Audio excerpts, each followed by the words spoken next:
Salut YouTube, c'est Héloïse et aujourd'hui on se retrouve pour une nouvelle vidéo. Vous rappelez-vous d'elle, les Lowa Renegade et Donekou que j'ai depuis 2019. Je les ai acquis à peu près en mars-avril 2019. Regardez l'état des chaussures, le cuir, surtout ici, totalement craqué. On le voit, il est sec comme jamais. Les coutures, je vous montre ça, les coutures ici ont cassé. Et donc du coup, bon, ben, les lacets, j'ai qu'un lacet d'origine, après c'est un autre lacet que j'avais dû acheter de chez Decathlon. Le dessous de mes chaussures, alors peut-être que ça se verra pas beaucoup, mais ils sont très abîmés. Le devant n'existe plus. Le talon, regardez-moi ce talon, lisse comme ma peau. Après donc 4 années avec ces chaussures et plus de 1000 km, il faudrait que je calcule. Aujourd'hui, ben il est temps, je pense, de dire définitivement au revoir à cette paire. Alors c'est vrai que j'ai un petit pincement au cœur parce que une part de moi se dit bah, tu devrais les mettre à la poubelle, ça sert à rien de les conserver juste comme ça. Mais de l'autre côté, bah, ce sont mes premiers treks, c'est-à-dire que avec ces chaussures, je suis partie faire le GR10, j'ai fait le GR70, j'ai fait la route de Napoléon, le GR donc du coup des lacs d'Auvergne.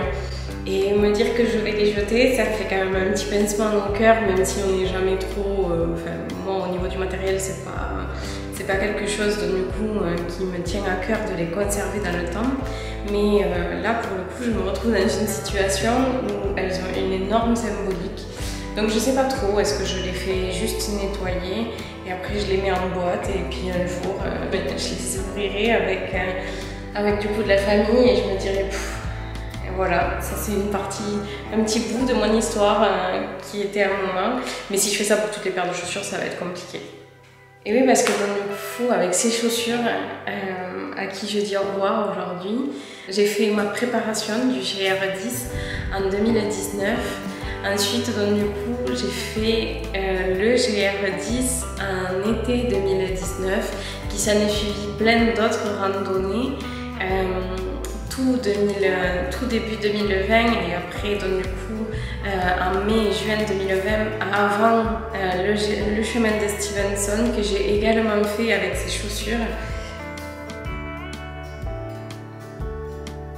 Vous imaginez que depuis je suis allée voir un cordonnier à qui j'ai demandé donc, du coup, de rapiécer mes chaussures parce que je sais que c'est possible, mais comme il m'a expliqué, le problème c'est que je n'ai pas suffisamment entretenu le cuir. Mais comment entretenir le cuir finalement quand on se lance dans la randonnée et qu'on est novice? On ne pense pas forcément à prendre du matériel, surtout quand on part pour 30 jours comme ça a été pour le GR10 ou le Stevenson où je suis partie 10 jours. Forcément, j'avais pas pris du matériel sur moi pour imperméabiliser et faire l'entretien du cuir. Et donc c'est effectivement ce qui a abîmé plus rapidement mes chaussures, même si je trouve que 4 années à me suivre dans mes périples, c'est quand même donc du coup un bel exploit de mon côté. Par la suite, de 2021 jusqu'à 2023, j'ai continué à marcher avec ces chaussures. Comme vous pouvez le voir à travers les images, elles m'ont accompagnée donc dans plusieurs paysages, dans la neige, dans la boue, sur des chemins un peu plus sableux. Et ce sont des chaussures qui m'ont toujours été fidèles, malgré le fait que mes pieds ne se soient pas sentis toujours à l'aise dans les chaussures. Et ce qui fait qu'aujourd'hui, donc, du coup, je leur dis au revoir et je suis obligée d'accueillir les petites nouvelles. Le Père Noël a été généreux cette année avec moi puisque j'ai reçu un magnifique sac du vieux campeur, comme vous pouvez le voir. Et dans ce sac du vieux campeur se trouve, je trouve qu'ils ont bien fait de donner un sac comme celui-ci parce qu'il est imperméable. Je n'ai pas testé du tout moi, mais c'est au toucher que je le ressens. Et du coup, je pense que ça sera plutôt pas mal parce que je vais le réutiliser finalement quand je reviendrai de randonnée et que j'ai les chaussures mouillées ou sales pour les mettre dedans en attendant que je rentre chez moi et que je les nettoie. Puisqu'à chaque fois que je reviens à ma voiture, forcément je change de chaussures. Et donc du coup j'ai trouvé ce sac hyper... D'habitude j'aime pas trop prendre des sacs parce qu'à chaque fois c'est toujours la même chose, ça part à la poubelle ou ça traîne, etc. Et puis on a tous des milliers de sacs, on ne sait pas quoi faire. Mais celui-là, vraiment pas mal. Je sais pas si vous voyez, c'est une matière un peu tissu solide. Et donc voilà. Et donc dans ce fameux sac qui ressemble à moitié aussi à une hotte de Noël, je vous présente les petites dernières. Quand je suis allée tester donc au Vieux Campeur de nouvelles chaussures, forcément ils nous demandent pour quelle pratique on recherche des nouvelles chaussures. J'ai donc expliqué que un petit historique en montagne, c'est-à-dire que j'avais fait le GR10, etc. Et que j'ai fait donc du coup plusieurs GR, etc.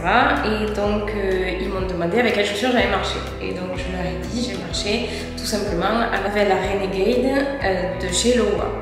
Et la première fois je suis tombée sur un vendeur qui m'a dit bon, est-ce que vous souhaitez repartir sur les mêmes? J'ai dit non, pas du tout, parce que donc, du coup j'ai pas mal souffert des pieds, j'ai gonflé des pieds et même si elles sont en 39,5 et que ma pointure est en 38, c'est vrai que j'ai quand même pas mal souffert avec ces chaussures, malgré le fait que à des moments je me sentais bien dedans et qu'il était agréable pour moi de marcher.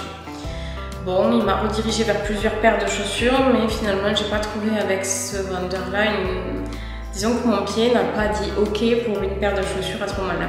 Donc j'ai rencontré un autre vendeur, encore une fois au Vieux Campeur, qui pour le coup m'a demandé quelle était ma pratique et quels étaient mes GR à venir. Donc j'ai dit les GR que je souhaitais faire donc, pour 2024. Et mais comme je lui ai expliqué, je voulais autant faire des GR de haute montagne que de basse montagne. Donc comme il m'a expliqué, pour lui, ce genre de chaussures, c'est les premières que j'ai eues, c'est que pour des chemins style le Saint-Jacques-de-Compostelle. Justement, c'est très adapté au Stevenson, mais ce ne sont pas des chaussures avec des renforts suffisants pour faire de la haute montagne, ce qui aurait pu me faire énormément souffrir pendant le GR10 et un petit peu, donc du coup, à certains moments, pendant le 70. Moi, je savais très bien que je les voulais en 39,5 parce que je vois à quel point mes pieds gonflent et ils gonflent même sans marcher. Ils gonflent en marchant et l'été, j'ai besoin par exemple d'avoir des tongs en 39 alors que je vous dis, je fais du 38 mais je gonfle énormément dès qu'il y a un peu de soleil, etc. Donc lui, il m'a mesuré les pieds. Pour lui, c'était qu'il fallait que je parte sur du 39. Je ne l'ai pas écouté, je vous avoue. Et donc, il m'a redirigée vers plusieurs paires de chaussures. J'avais plusieurs exigences. Je voulais que mes chaussures soient en matière naturelle et surtout, je voulais que mes chaussures soient faites en France. Donc, malheureusement pour moi, mes pieds n'ont pas décidé de choisir des chaussures françaises. Bon, ben c'est pas grave, on sera parti sur des italiennes. C'est pas grave, ça reste en Europe. Donc voilà mes petites nouvelles qui sont des AQ. Hop. Je vais vous les présenter un peu plus dans le détail, bien sûr. Donc là, une semelle qu'on voit vraiment la différence avec les miennes, elles sont nickel. Et je vais bien vous présenter la différence donc, du coup avec mes anciennes. Je vous mettrai donc mes chaussures en barre de description et puis en attendant, du coup, je vais vous montrer la différence avec mes anciennes chaussures. Donc, regardez la différence entre mes anciennes chaussures et celles-ci. Déjà, elles sont un tout petit peu plus grandes, comme on peut le voir, mais elles sont un peu moins larges au niveau du pied. Bon, là, on voit vraiment la différence et on voit que les miennes étaient vraiment mortes en dessous. Donc au niveau de l'arrière de la chaussure, j'ai beaucoup plus de renfort sur celle-ci parce que comme il m'expliquait, quand on fait de la haute montagne, il y a intérêt à avoir plus de renfort et là j'en avais un peu moins. Pareil, elles me sont un peu plus montantes, donc ça veut dire qu'elles vont mieux me tenir la cheville. Et c'est là, sur le côté, vous voyez, j'ai des renforts du coup au niveau de la malléole, donc du coup de la cheville. Chose que donc, du coup je n'avais pas sur les autres. Les autres, donc du coup j'avais un bon maintien mais plus de souplesse pour les chevilles à l'arrière. Et après ça se voit surtout en bout de chaussures. Donc celles-ci, elles avaient un renfort qui m'arrivait donc au niveau juste des orteils. Et sur celle-ci, donc j'ai un renfort qui est complètement en haut des orteils. C'est-à-dire que ici, là, sur le côté, là, ça c'est tout du rigide en fait. Tout ce qu'on voit qui est noir, c'est la partie la plus rigide de la chaussure. C'est presque bien sûr, comme des chaussures de sécurité, c'est-à-dire c'est vraiment, je peux pas appuyer quoi. La souplesse se retrouve donc du coup sur la partie violine. Voilà, forcément après elle a donc toutes les qualités que doivent avoir les chaussures de montagne. Elles sont Cortex, elles sont Vibram. Les semelles d'ailleurs sont faites par une collaboration entre Vibram et Michelin pour parfaire une adhérence sur tout type de terrain et doublure Primaloft dans les chaussures hiver pour isolation thermique. Alors effectivement là pour le coup je vais le conserver parce qu'il y a une partie dans le coup qui parle donc de la maintenance de la chaussure. Il faut bien les laver donc à l'eau froide avec une petite brosse souple et les sécher loin de sources de chaleur. Utiliser donc un spray de protection pour garantir l'adhérence des cuirs et des tissus de la crème nourrissante pour donc, du coup, conserver en fait la couleur de la chaussure. Voilà donc mes petites nouvelles qui vont m'accompagner donc pour les prochains GR pour 2024. D'ailleurs merci beaucoup à mes parents qui me l'ont offert pour mon Noël. Je les remercie énormément de m'avoir fait ce cadeau parce que c'est pas un cadeau d'une petite valeur, mais c'est surtout un cadeau qui est très important pour un randonneur. J'espère et j'ose espérer donc, du coup, que je pourrai accomplir les différents GR que j'ai en tête.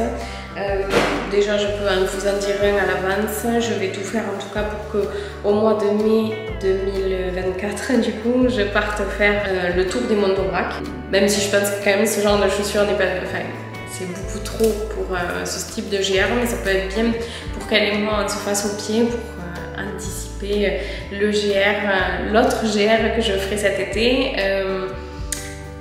J'ai plusieurs idées pour cet été. En fait, on a plusieurs idées parce que du coup, normalement, je devrais repartir avec Cindy qui m'a accompagnée tout au long de l'Auvergne, qui d'ailleurs était encore une fois son idée. Elle m'a soumis une idée, donc du coup, on verra si on arrive à s'entraîner correctement parce que là, il y a un peu plus d'exigence qu'en Auvergne. Et si on arrive à s'entraîner correctement, et bien feu, on part pour un nouveau GR. C'est comme ça donc du coup que je vais clôturer 2023 en disant au revoir à mes Loa et puis à vous. Je vous dis à très vite, surtout pour une prochaine vidéo. Aujourd'hui nous sommes le 31 décembre 2023. Profitez bien de votre soirée, amusez-vous avec vos proches et si vous êtes seul ou si vous êtes au travail, je vous souhaite un bon réveillon et je vous envoie tous mes meilleurs vœux donc pour cette nouvelle année 2024. Mais je ne vous oublie pas pour faire ma vidéo de bonne année. Je vous dis à très vite pour une prochaine vidéo. Salut!